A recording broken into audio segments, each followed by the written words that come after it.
బాటిల్స్లో వేసుకుంటారు కదండి, బాటిల్లో వేసుకున్నప్పుడు పై వరకు ఆయిల్ రావాలి. టేస్ట్ చెప్పండి.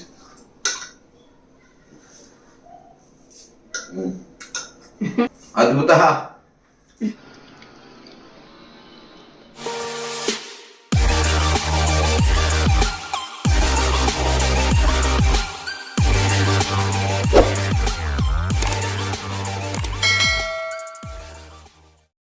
ఇదిగోండి హాఫ్ కేజీ అల్లం తీసుకున్నానండి.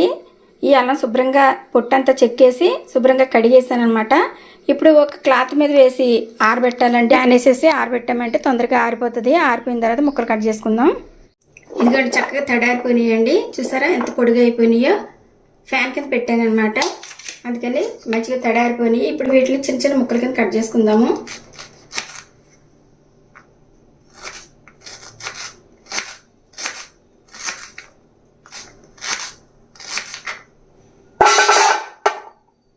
ఇదిగోండి ముక్కలు కట్ చేసాం కదా, వీటిని కూడా మళ్ళీ కొద్దిసేపు ఫ్యాన్ కింద ఆరబెట్టాలండి. కొంచెం ఇవి కట్ చేసిన తర్వాత కొంచెం తడి తడిగా ఉంటాయి కదా, ఈ తడి అంతా ఆరాలన్నమాట. ఇలా ఆరబెట్టేసామనుకోండి ఫ్యాన్ కింద చక్కగా తడంతా ఆరిపోతాయి. ఒక గంట అయినా ఇలా వదిలేయాలండి. మీకు ఎండ ఉంటే కనుక ఎండలో పెట్టుకుంటే ఒక అరగంట అయితే సరిపోతుంది అనమాట. నేను లోపల ఫ్యాన్ కింద పెట్టానండి, అందు గురించి ఎవరైతే ఇలా ఉంచేయాలి. హాయ్ అండి, అందరికి నమస్కారం. వెల్కమ్ బ్యాక్ టు కోనసీమ వంటలు. నేను మీ శిరీష. ఈరోజు మన వీడియోలో ఒక చక్కని అల్లం పచ్చడి చేస్తున్నానండి. సంవత్సరం పాటు నిల్వ ఉండేలాగా చేస్తున్నాను అనమాట.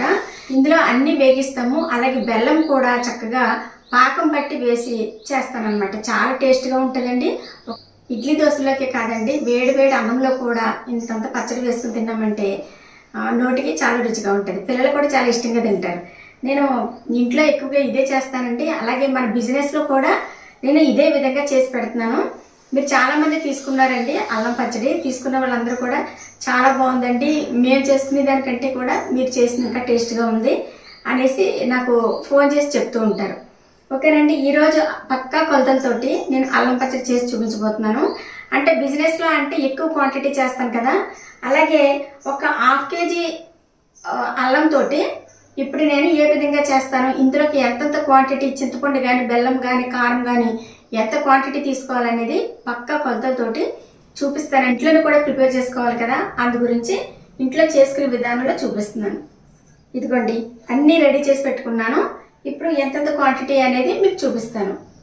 శుభ్రంగా కడిగేసి చక్కగా పొట్టంతా తీసేసి ముక్కలు కింద కట్ చేసి ఫ్యాన్ కింద కొద్దిసేపు ఆరబెట్టేసాను అనమాట.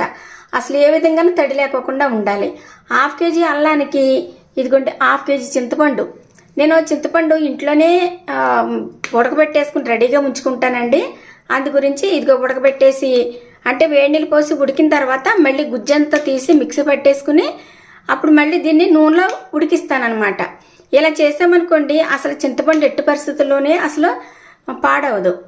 ఓకేనండి, హాఫ్ కేజీ చింతగుజ్జు అనమాట. ఇది మీకు తక్కువలో అనిపించచ్చేమో కానీ వెయిట్ వచ్చేసి హాఫ్ కేజీ అండి. ఇది బాగా గట్టిగా ఉంది కదా.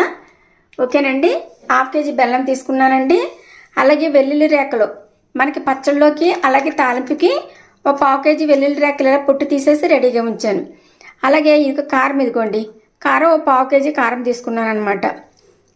కళ్ళుప్పండి 200 గ్రామ్స్ తీసుకున్నాను. ఇంకా సరిపోతే వేసుకోవచ్చు. ఉప్పు కొలత అనేది ఏమీ లేదు, ఎవరిష్టాన్ని బట్టి వాళ్ళు తగినంత రుచికి తగినట్టు వేసుకోవచ్చు అనమాట. ఇవండి మెయిన్ ఇంగ్రీడియంట్స్ అయితేనే. ఇప్పుడు ఏ విధంగా ప్రిపేర్ చేసుకోవాలనేది చూపిస్తాను. ఇదిగోండి ముందుగా ఈ బెల్లం పెద్ద పెద్ద పీసుల కింద ఉన్నది కదా, దీన్ని చిన్న చిన్న ముక్కలు కింద కట్ చేసి ఫస్ట్ పాకం పట్టుకోవాలి. ఇదిగోండి బెల్లం కొట్టేసి పొయ్యి మీద పెట్టేసానండి. ఇందులో కొంచెం వాటర్ వేసి ఇదిగోండి ఇలాగ మధ్య మధ్యలో కలుపుతూ మొత్తం కరిగించాలన్నమాట. కొంచెం పాకం రావాలి. ఏ విధంగా రావాలనేది చూపిస్తాను. ఈ లోపల మనం పక్క స్టవ్ మీద కళాయి పెడదామండి. కళాయి వేడైందండి. ఇందులో ఒక 2 స్పూన్లు మెంతులు వేసుకోవాలి. ఇదిగోండి 2 స్పూన్లు జీలకర్ర, 3 స్పూన్లు ధనియాలు, ఇవన్నీ వేసి చక్కగా దోరగా వేగించాలండి. ఇదిగోండి ఈ విధంగా వేగిన తర్వాత ఒక 3 స్పూన్లు ఆవాలు వేసుకోవాలి. స్టవ్ ఆఫ్ చేసానండి. స్టవ్ ఆఫ్ చేసిన తర్వాత వేసుకోవాలన్నమాట ఆవాలు. ఈ కళాయి వేడికి చక్కగా అవి కూడా వేగిపోతాయి. ఇప్పుడు ఒక ప్లేట్లో తీసేసుకుందాం. అదే కళాయి పెట్టానండి. ఒక 150 గ్రాముల వరకు ఆయిల్ వేసానండి. మనం తీసుకున్న క్వాంటిటీ అల్లం ముక్కలు ఎక్కువే ఉన్నాయి కాబట్టి ఎక్కువ తీసుకున్నాను అనమాట. ఇప్పుడు మనం కట్ చేసి పెట్టుకున్న ఈ అల్లం ముక్కలు వేసేసుకోవాలండి.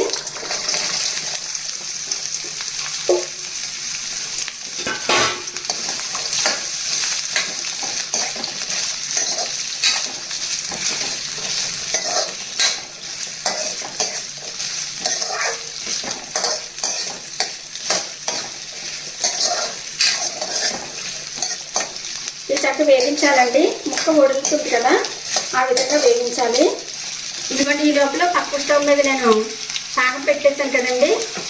ఇదిగోండి, చక్కగా కరిగిపోయింది బెల్లం అంతాను. ఇలా కరిగి కొంచెం చిక్కబడితే సరిపోతుందండి. ఈ విధంగాను పాకం అంటే గట్టి పాకం ఏమి రాకూడదు.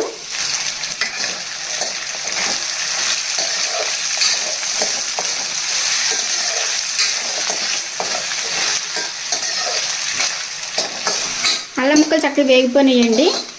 ఇవి ఒక ప్లేట్లో తీసుకుని పక్కన పెట్టుకుందాం. అదే కళాయిలో పోపు వేసుకుందామండి. పోపు వేసుకోవడానికి ఆయిల్ వేస్తున్నానండి. ఇదిగోండి, ఆయిల్ వేడైందండి. ఇప్పుడు మనం పొట్టు తీసి పెట్టుకున్న వెల్లుల్లి రేకలు వేసేసుకోవాలి.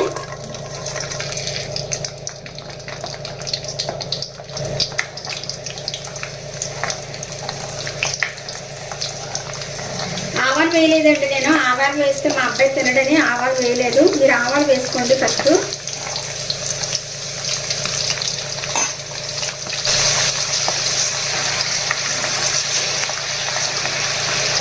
వెల్లుల్లి బాగా వేయకూడదండి. ఇప్పుడు కొంచెం వేగిన తర్వాత ఇలా ఎనిమిది చేసుకోవాలి.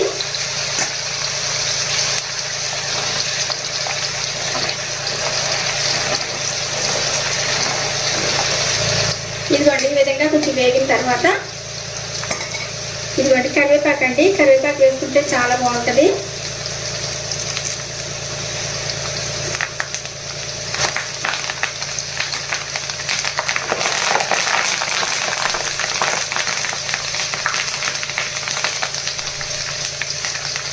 ఇప్పుడు ఇంక స్టవ్ ఆఫ్ చేసేయాలండి.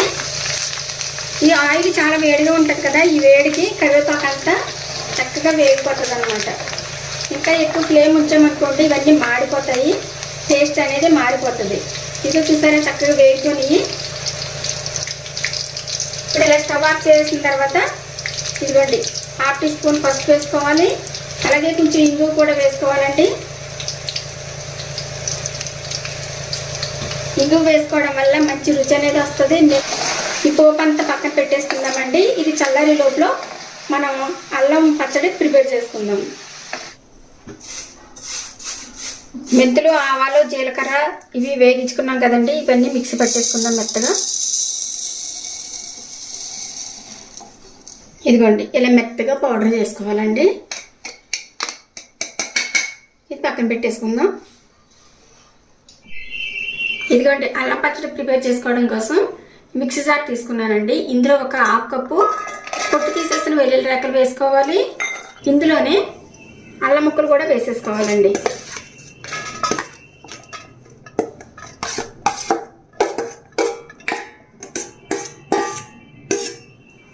అల్లం ముక్కలు వేసుకున్న తర్వాత మనం ఉప్పు తీసుకున్నాం కదండి, ఇందులో సగానికి కళ్ళుప్పు వేసేసుకోవాలి. ఇప్పుడు వీటంతటిని మిక్సీ పట్టాలన్నమాట. ఈ విధంగా బరకగా నలిగిందండి. ఇప్పుడు ఏది ప్లేట్లోకి సగం తీసేసుకుందామండి. ఇలా సగం తీసేసుకుని పక్కన పెట్టేసుకుని ఇందులో ఏం చేయాలంటే ఇదిగోండి చింతపండు గుజ్జు ఉన్నది కదా, ఈ చింతపండు గుజ్జు కొంచెం వేసుకోవాలి. అంటే మిక్సీ జార్ తిరగడం కోసం అనమాట. ఇదిగోండి జీలకర్ర, ధనియాలు, మెంతులు, ఆవాలు పొడి చేసుకుని ఉంచుకున్నాం కదా, ఇది కూడా సగం వేసుకోవాలండి. ఇప్పుడు మళ్ళీ ఇది ఒకసారి మళ్ళీ మిక్సీ పెట్టేయాలి.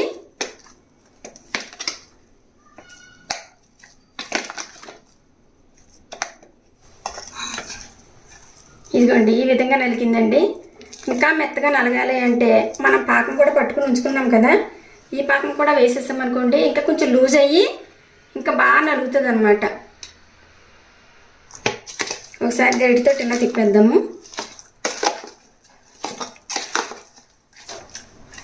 ఇలా ఒకసారి కలిపేసి మళ్ళీ మిక్సీ పెట్టేద్దాం. ఇదిగోండి ఎంత మాత్రం నలిగిందో చూసారా, ఇంత మెత్తగా ఉండాలన్నమాట అల్లం పచ్చడి. అప్పుడే మనకి టిఫిన్స్లోకి కూడా బాగుంటుంది అన్నమాట వేసి తినడానికి. ఓకే అండి, ఇది ఒక గిన్నెలోకి తీసేద్దాము. పక్కన పెట్టుకున్నాం కదండి, కొంచెం మిక్సీ పెట్టేసి ఈ మిశ్రమం వేసేసుకుందామండి. ఇదిగోండి మిగిలిన ఈ పౌడర్ కూడా వేసేయాలి. ఇదిగోండి అలాగే ఉప్పు, ఇదిగోండి చింతపండు పేస్ట్ అండి, అలాగే ఇదిగోండి బెల్లం పాకం కూడా వేసేసుకోవాలి.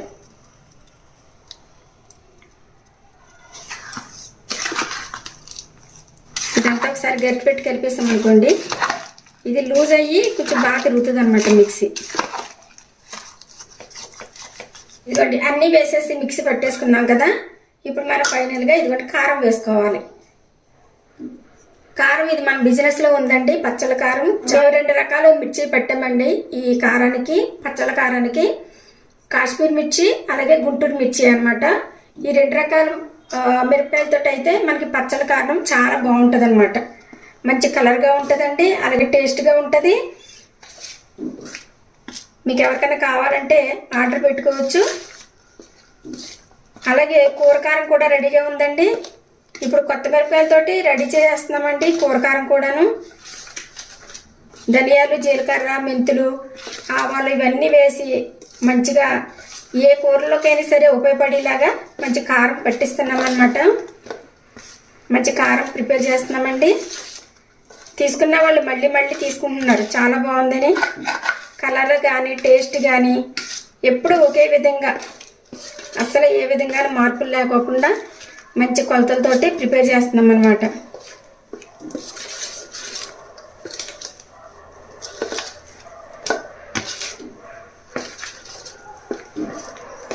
బాగా కలపాలండి.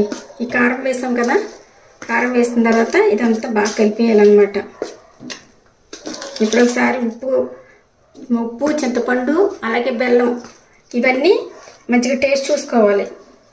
సరిపోతే ఇప్పుడే కలుపుకోవచ్చు.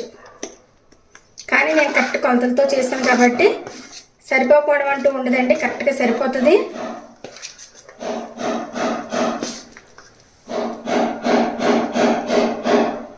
ఇదిగోండి ఈ విధంగా కలిపేసిన తర్వాత ఉప్పు అనేది చెక్ చేసుకుందాము.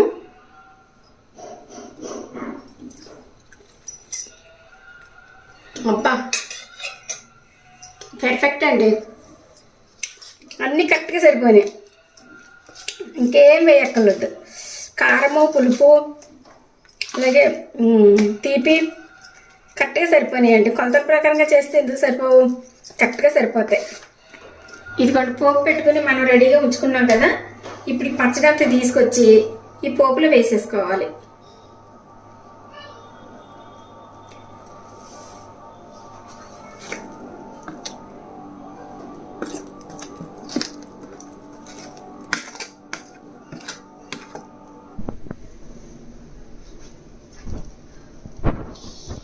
బాగా కలిపేయాలండి.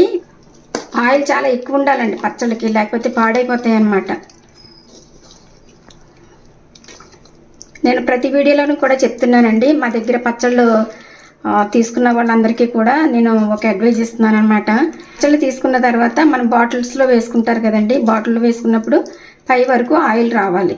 మేము కూడా ఆయిల్ ఎక్కువే వేస్తున్నాము, కానీ మరీ ఎక్కువ వేసేసినా కూడా మీకు పచ్చడి క్వాంటిటీ తగ్గిపోతుంది అనమాట. అందు గురించి కొంచెం తక్కువే వేస్తున్నాం మేము ఆయిల్. ఇదిగోండి ఇది బెల్లం చింతపండు కదా, ఎందుకంటే ఎక్కువ కలవదు. ఇప్పుడు ఇది ఒక బాటిల్లోకి తీసేస్తానండి.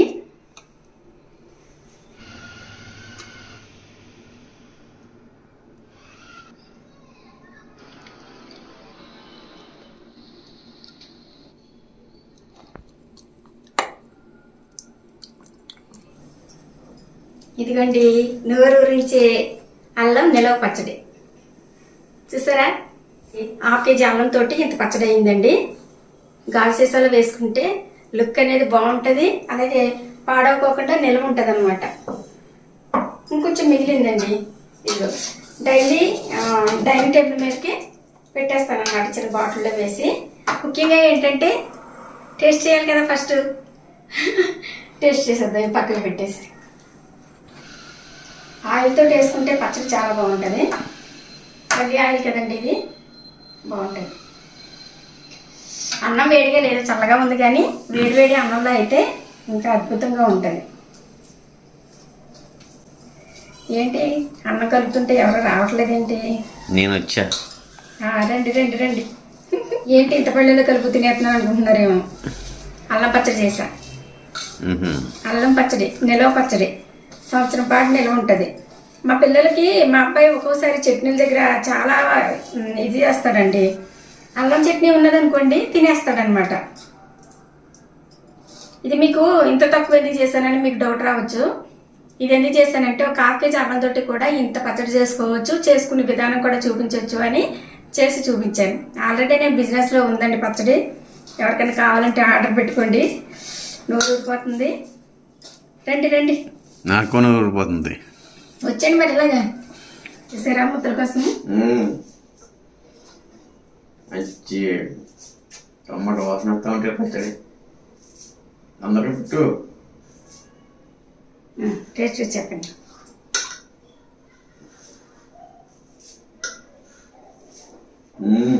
అది అవునా? అద్భుతం. పచ్చడి ముద్ద తింటా ఉంటే లాలాజలం ఎక్కువ పడుతుంది అనమాట. మంచి టేస్ట్ గా ఉంటది. అవును, అందుకనే ఫస్ట్ తినే అన్నం ముద్దలో ఒక ముద్దలో పచ్చడి వేసుకుని తినమంటారు కదా. లాలాజలం బాగా పడుతుంది అంట.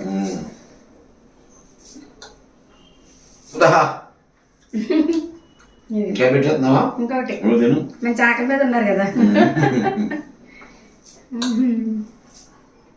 పచ్చడి అబ్బా బాగుందా? చాలా బాగుంది. టిఫిన్లోకి ఇడ్లీ దోశలోకి కాదండి, అన్నంలోకి కూడా చాలా బాగుంది.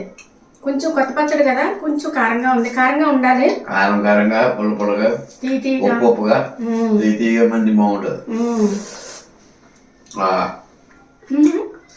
పెట్టక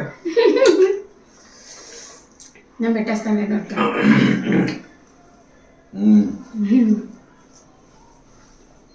బాగుంది, చాలా బాగుంది.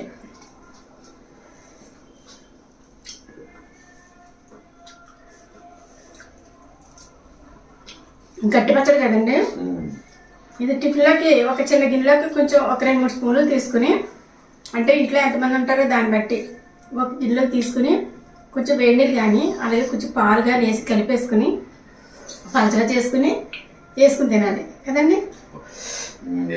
పెసరట్లు కదిలిపోద్ది. పక్కన కొంచెం కొబ్బరి చట్నీ పెట్టుకుని పక్కన పెట్టుకుంటే చాలా బాగుంటుంది. అదిరిపోయిందండి, చాలా బాగా కుదిరింది. మీరు తప్పకుండా ట్రై చేయండి. బెల్లం ఇలా చక్కగా పాకం పట్టుకుని వేసుకుంటే అసలు ఇంకెట్టి పసిలోని పాడవద్దు అనమాట. అంటే పచ్చిదనం ఉండదు ఇంకెందులోని కూడా, ఎందులోని పచ్చిదనం లేదు. అంతా పర్ఫెక్ట్గా చేశానమాట. కొలతలు అనేవి కరెక్ట్గా చూపించానండి మీకు. తప్పకుండా ట్రై చేస్తారు కదా.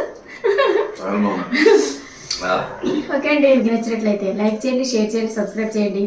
అలాగే పక్కన బెల్ కొట్టడం మాత్రం మర్చిపోకండి. Thanks for watching. బాయ్.